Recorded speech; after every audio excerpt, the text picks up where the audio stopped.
सुप्रभात बच्चों आज हम अपनी संस्कृतम पाठ्य पुस्तक से प्रथमा पाठा वर्णमाला अर्थात पाठ एक वर्णमाला के बारे में जानेंगे। वर्णमाला शब्द दो शब्दों से मिलकर बना है। वर्ण धन माला अर्थात वर्णों की माला। अब वर्ड किसे कहते हैं? वर्ड भाषा की सबसे छोटी इकाई है जिसके और टुकड़े नहीं किए जा सकते।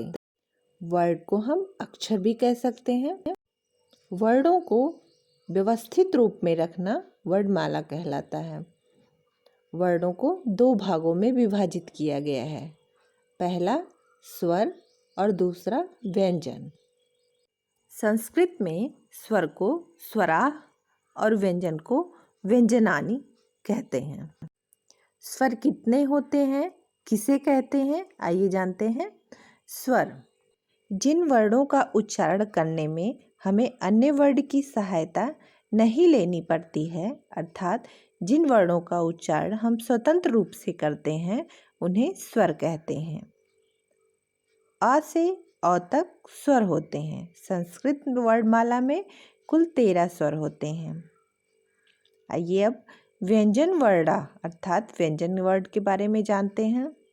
जिन वर्णों का उच्चारण करने में अन्य वर्ण की सहायता अर्थात स्वर की सहायता लेनी पड़ती है, उन्हें व्यंजन वर्ड कहते हैं।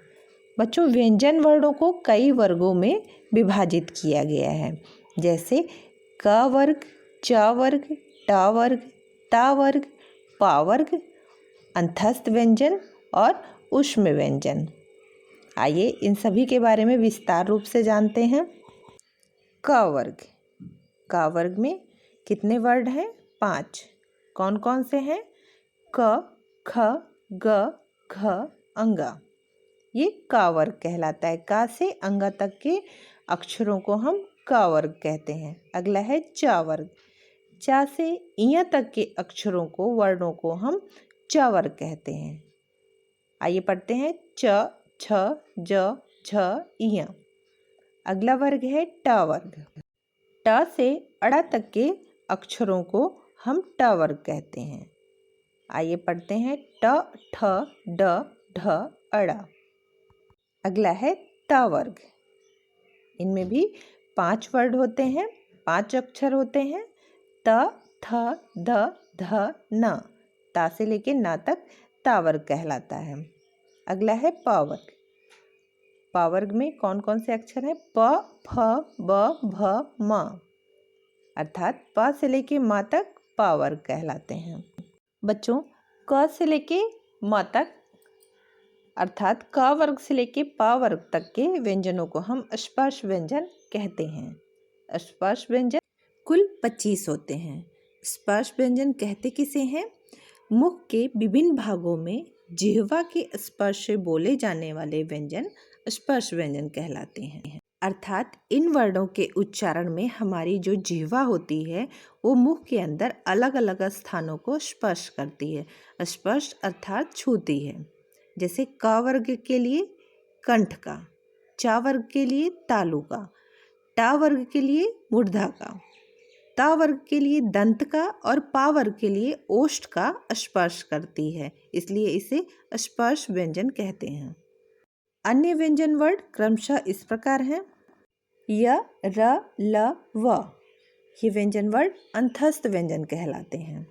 अंतस्थ व्यंजन किसे कहते हैं? अंतस्थ व्यंजन अंतःकरण से उच्चारित होने वाले व्यंजनों को कहा जाता है। इनका उच्चारण स्वरों और व्यंजनों के बीच के स्थान से होता है, अतः इन्हें अंतस्थ व्यंजन कहा जाता है। आगे के व्यंजन है श, श, स, ह।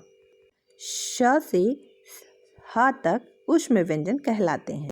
ऊष्म व्यंजन क्यों कहलाते हैं? इनका उच्चारण करते समय मुख से विशेष प्रकार की ऊष्म वायु अर्थात गर्म वायु निकलती है, इसलिए इन्हें ऊष्म व्यंजन कहते हैं।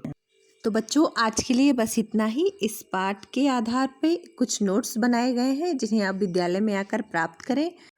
नोट्स में दिए गए सभी कार्यों को कॉपी में लिखिए और उसे सुधार के लिए विद्यालय पर लाकर निर्धारित तिथि अनुसार जमा करिए। धन्यवाद।